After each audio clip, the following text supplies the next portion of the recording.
Good evening friends, চলে আসলাম আজকে একটা নতুন ভিডিও নিয়ে। প্রেজেন্ট ইন্ডিপেন্ডেন্ট টেন্সকে অ্যাফার্মেটিভ সেন্টেন্স কিভাবে আমরা চারটা পার্টে লিখব: negative, interrogative, interrogative negative noun, interrogative negative pronoun. ঠিক একই রকমভাবে এখানেও অ্যাফার্মেটিভে আছে, আমাকে নেগেটিভে লিখতে হবে, ইন্টারোগেটিভে লিখতে হবে, ইন্টারোগেটিভ নেগেটিভ নাউনে লিখতে হবে, ইন্টারোগেটিভ নেগেটিভ প্রোনাউনে লিখতে হবে। তাহলে ফ্রেন্ডস চলো শুরু করছি। কি বলেছে? We, I, you, they play cricket.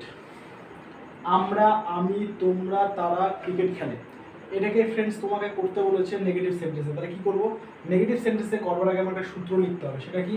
সেটা হলো সাবজেক্ট, অক্সিলারি ভার্ব, নট, ভার্বের প্রেজেন্ট ফর্ম প্লাস অবজেক্ট, তারপরে অ্যাডভার্ব। যদি থাকে দেব, না থাকলে দেব না।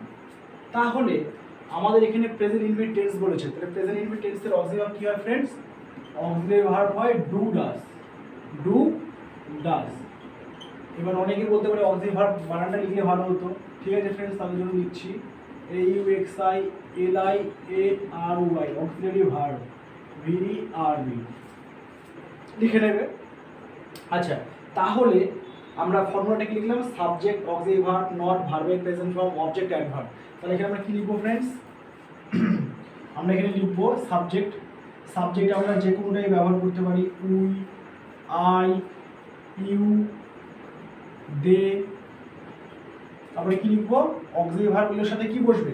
এগুলোর সাথে আমাদেরকে অবশ্যই ডু বসাতে হবে, কারণ এগুলো সবগুলো সাবজেক্টই ডুকে নেয়, ডু। তাহলে নট প্লে ক্রিকেট। এভাবে ফ্রেন্ডস আমরা প্রেজেন্ট ইনডিফিনিট টেন্সে হাজার হাজার সেন্টেন্স লিখতে পারি, হাজার হাজার। আচ্ছা নেক্সট, তারপরে কি বলেছে? ইন্টারোগেটিভ করতে হবে। তাহলে ফ্রেন্ডস ইন্টারোগেটিভ করতে গেলে আমাদেরকে যেটা মাথায় রাখতে হবে, প্রথমে আমাদের অক্সিলারি ভার্ব আসবে, তারপরে সাবজেক্ট আসবে। তাহলে ফ্রেন্ডস আমাদের ফর্মুলাটা এরকম হবে, প্রথমে অক্সিলারি ভার্ব, তারপরে সাবজেক্ট। এখানে আমাদের শুধু ইন্টারোগেটিভ বলেছে, প্রশ্নসূচক বলেছে, তাহলে আমরা নটকে লিখবো না, ভার্বের প্রেজেন্ট ফর্ম, তারপরে অবজেক্ট, তারপরে অ্যাডভার্ব, তারপরে অবশ্যই কোশ্চেন মার্ক। তাহলে আমরা কি লিখবো ফ্রেন্ডস? আমরা লিখবো এখানে ডুটা আছে, তাহলে ডু লিখবো। ডু, উই, আই, ইউ, দে। তাহলে ডুটা লেখা হয়ে গেল, সাবজেক্টও লেখা হয়ে গেল। নটকে লিখবো না, কারণ আমাদের শুধু এখানে ইন্টারোগেটিভ বলেছে। তারপরে কি লিখবো? প্লে, ভার্বের প্রেজেন্ট ফর্ম, প্লে ক্রিকেট। আর অবশ্যই আমরা কোশ্চেন মার্ক দেবো, কারণ এখানে আমাদের প্রশ্ন বলেছে। তাহলে কি লিখলাম ফ্রেন্ডস? ডু, উই বা আই বা ইউ বা দে প্লে ক্রিকেট। মানে আমরা বা আমি বা তোমরা বা তারা কি ক্রিকেট খেলে? এর অ্যান্সার কি হবে? ইয়েস। যদি খেলে তাহলে ইয়েস, আর যদি না খেলে তাহলে নো। আচ্ছা, তারপরে কি বলেছে friends? Interrogative negative noun, noun বলেছে আমাদের। তাহলে ফর্মুলাটা লিখতে হবে। ফর্মুলাটা কী হবে ফ্রেন্ডস?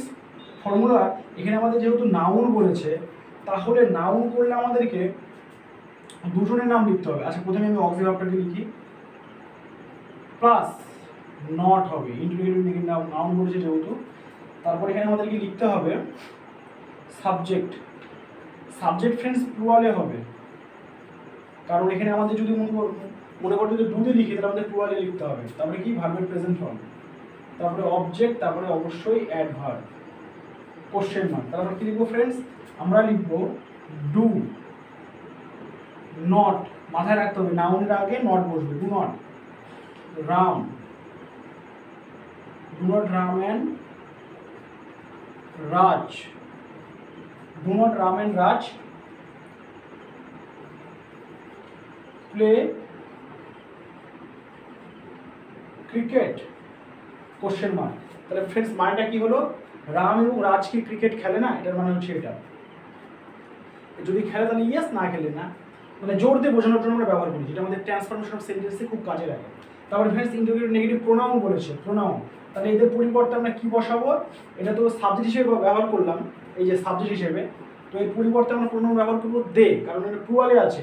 তাহলে প্রথমে ফ্রেন্ডস ফর্মুলাটাকে লিখছি, auxiliary verb plus subject plus not, কারণ প্রোনাউনের পরে নট বসে, নাউনের আগে নট বসে, আমরা সকলেই জানি। তারপরে ভার্বের present form plus object plus adverb. তাহলে কি হবে? তাহলে এখানে আমরা লিখবো ডু, ডু দে, এই যে সাবজেক্ট, তারপরে not, do they not play cricket, do they not play cricket. তাহলে এখানে আমাদের ইন্টারোগেটিভ নেগেটিভ প্রোনাউনও কিন্তু হয়ে গেল। তাহলে আমরা কি লিখলাম? অ্যাফার্মেটিভ লিখলাম, নেগেটিভ লিখলাম, ইন্টারোগেটিভ লিখলাম, ইন্টারোগেটিভ নেগেটিভ নাউন লিখলাম, ইন্টারোগেটিভ নেগেটিভ প্রোনাউন লিখলাম। ঠিক, এবার ফ্রেন্ডস একই রকমভাবে এটাও করবো। এখানে কি বলেছে? He she Ram play cricket. Friends সেন্টেন্সটাকে ঠিক লিখেছি? হি শি রাম, হি বা শি বা রাম প্লে ক্রিকেট, না একটু ভুল আছে? এখানে আমাদের ভার্বের সাথে এস হবে, কারণ ফ্রেন্ডস এগুলো সব হচ্ছে আমাদের থার্ড পারসন সিঙ্গুলার। কি হবে কি friends? Third person singular. Third person singular, তো থার্ড পারসন সিঙ্গুলার হলে আমাদের ভার্বের সাথে এস বা ইএস যুক্ত হয়। এখানে আমাদের প্লে ভার্বের সাথে মানে প্লে ভার্ব আছে, তাই এখানে আমাদের এস যুক্ত হলো, কিন্তু যদি গো ভার্ব থাকতো তাহলে কিন্তু ইএস যুক্ত হতো। এটা কিন্তু আমাদের অবশ্যই মাথায় রাখতে হবে। তাহলে এটাকে আমাদের নেগেটিভ করতে বলেছে। ফ্রেন্ডস ফর্মুলা তো লিখে দিয়েছি, আর ফর্মুলা লিখবো না, এবার আমরা সেইভাবেই লিখতে শুরু করছি। তাহলে হি শি বা রাম, এগুলো ফ্রেন্ডস আগে বলেছি এটা আমাদের থার্ড পারসন সিঙ্গুলার, তাহলে কি হবে? ডাস হবে, ডাস। কারণ সাবজেক্টের পরে কি বসে? অক্সিলারি ভার্ব, তারপরে কি? Not play cricket, full stop. তাহলে কি লিখলাম? হি বা she Ram does not play cricket. আচ্ছা, তারপরে ইন্টারোগেটিভ। তাহলে ঠিক একই রকম ভাবেই অক্সিলারি ভার্বটা আগে আসবে। তাহলে কি লিখবো? ডাস, তারপরে কি লিখবো? হি বা শি বা রাম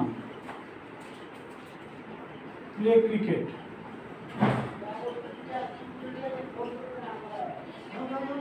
অবশ্যই কোশ্চেন মার্ক, ঠিক আছে? ডাস, প্রথমে অক্সিলারি ভার্ব, তারপরে হি বা শি বা রাম প্লে ক্রিকেট। সে কি ক্রিকেট খেলে? যদি খেলে তাহলে হ্যাঁ, আর না খেললে নো। যদি খেলে তাহলে ইয়েস, না খেললে নো। ওকে, তাহলে ইন্টারোগেটিভ নেগেটিভ নাউন বলেছে, তাহলে কি হবে? এগুলোর পরিবর্তে একটা নামকে ব্যবহার করতে হবে। চলো, ঠিক একই রকম হবে ডাস, নট বলেছি বারবার করে নাউনের আগে নট বসবে, এখানে আমি রামকেই ব্যবহার করলাম সিঙ্গুলার হিসেবে। Does not Ram play cricket, আর অবশ্যই কোশ্চেন মার্ক, ঠিক আছে? নেক্সট তারপরে কি বলেছে?